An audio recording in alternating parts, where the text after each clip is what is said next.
بہتان ہمارے یہاں بہت عام ہے. پیارے آقا صلی اللہ علیہ وسلم نے ایک منظر دیکھا تھا کہ کچھ لوگ زبانوں سے لٹکے ہوئے تھے.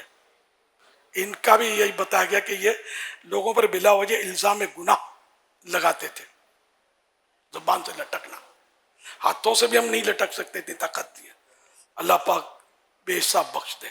تو یہ بہتان معاشرے میں عام ہے اور لوگ اسی لیتے ہیں، ان کو پتہ ہی نہیں ہوتا کہ ہم کسی پر بہتان لگا رہے ہیں، تہمت لگا رہے ہیں. بات بات پہ بولتے ہیں کہ جھوٹ بولتا ہے، اس کی نیت خراب ہے، اس کی فلاں ہے، اسی نے لیا ہے.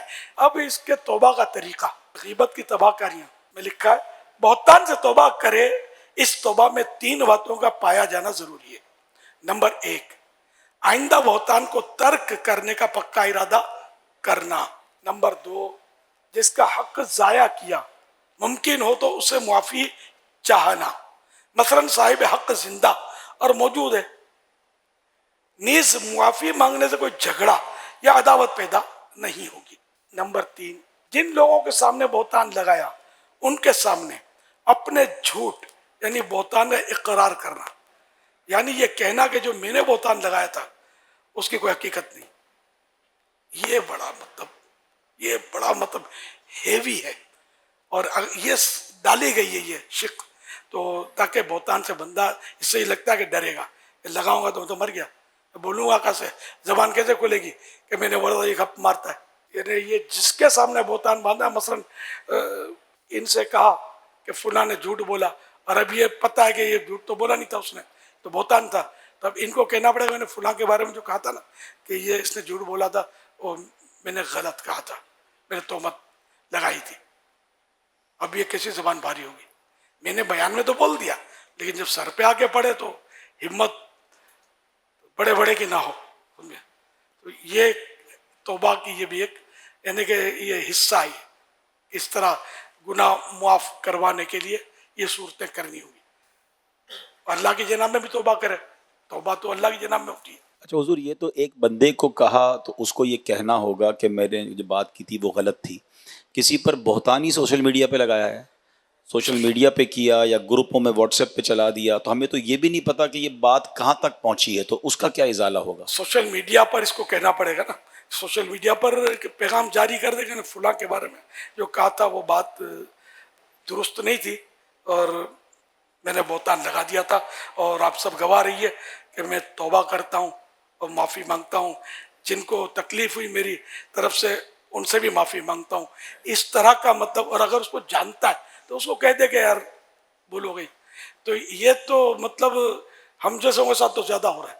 میرے اوپر تو کتنی تہمتیں لگاتے ہیں. میں سوچتا ہوں کاش یار میرے سامنے آ کے بیٹھ جائے، یار چھوٹے باپ پہ آ کے بیٹھ جائے تو میں اس کو سمجھا دوں گا یار تم کیا بول رہے ہو. بڑے باپ کے تو میں کمزور ہوں، پھنس جاؤں گا، بولوں گا تو مزید شور مچا دے گا سوشل میڈیا پہ جا کے.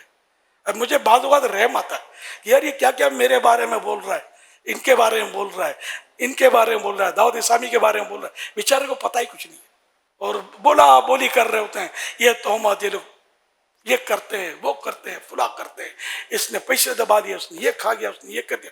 یعنی خدا کی قسم مطلب یہ پھنس جائیں گے. انہیں دنیا میں بھی ثابت نہیں کر سکتے، قیامت کے دن کب ثابت کریں گے؟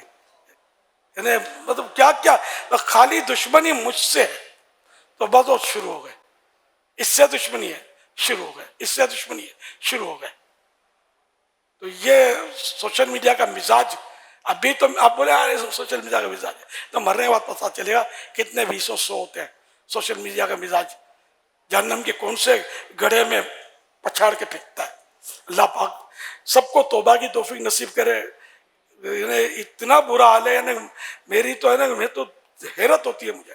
یعنی بڑے بعض طور سے سافٹ انداز میں، نرم انداز میں مخاطب مجھ سے ہیں جسے، اور نرم انداز میں عزت کے ساتھ، احترام کے ساتھ فضائل بیان کر کے، سمجھے، پھر یہ غلطی، اس سے ان کو رجوع کر لینا چاہیے، اس سے ان کو مطلب معافی مانگ لینی چاہیے. فلاں کا یار ساری دنیا میں ڈیگریڈ کرنے کا یہ بھی ایک طریقہ ہے کہ روئی میں لپیٹ لپیٹ کے مارو یار، جیسے کوئی یعنی کہ وہ پانی کو مم کہنے والے بچے کو سمجھا رہے ہیں. ظاہر ہے کہ بھلے کتنا ہی سافٹ ویئر آپ کا، کتنے ہی القاب حضرت علامہ مفتی فلاں چنی چنا سب لگے ہوئے ہیں، لیکن یار یہ طریقہ یہ کون سی کتاب میں لکھا ہو اصلاح کرنے کا یار؟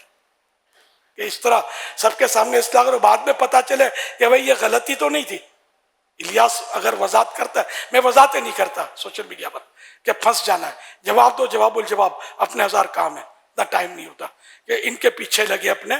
تو یہ کہ شہرت کی وجہ سے، دین کی خدمت کی وجہ سے بعضوں کو ہوتا ہے ایسا. ایک حدیث پاک یاد آئی، کل ذی نعمت محسود، کہ جس کو اللہ پاک نعمتیں دیتا ہے اس سے حسد کیا جاتا ہے. تو کہیں یہ ہوگا، کہیں غلط فہمی ہوگی، کہیں کچھ کہیں واقعی اصلاح کا جذبہ ہوتا ہوگا، لیکن طریقہ غلط ہے. جس کی غلطی ہے براہ راست اس کو سمجھایا جائے.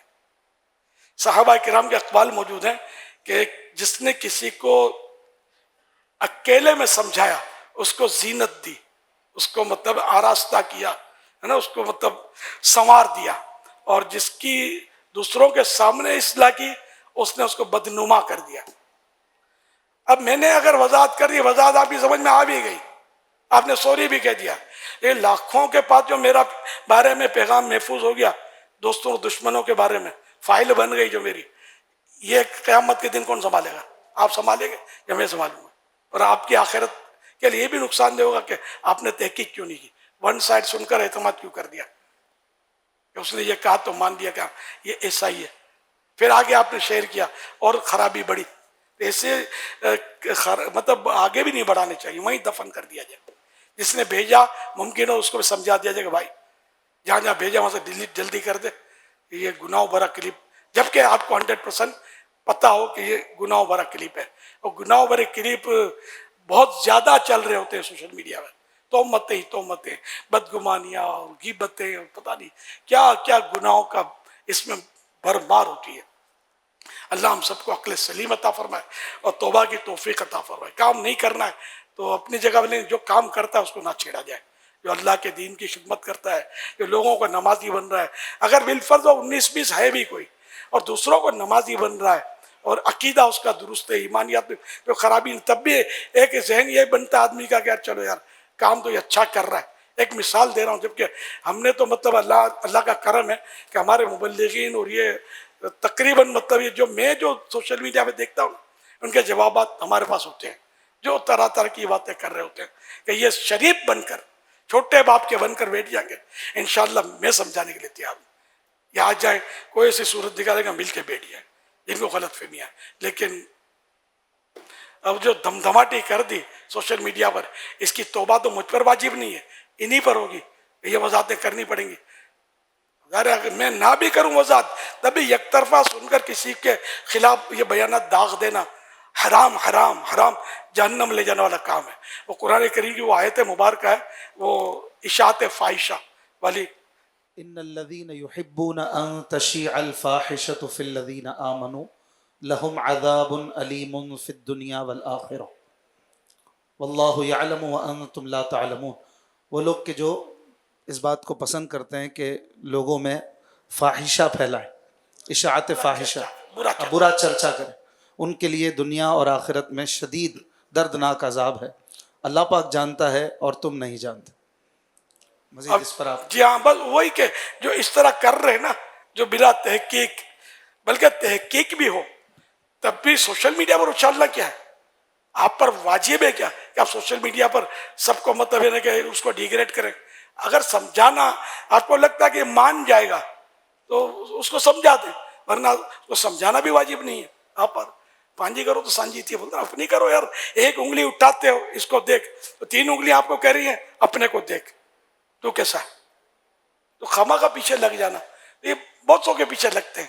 اللہ پاک سب کو عقل سلیم عطا فرمائے اور آخرت کی فکر عطا فرمائے، وہ گناہوں سے بچنے کا ذہن نصیب کرے.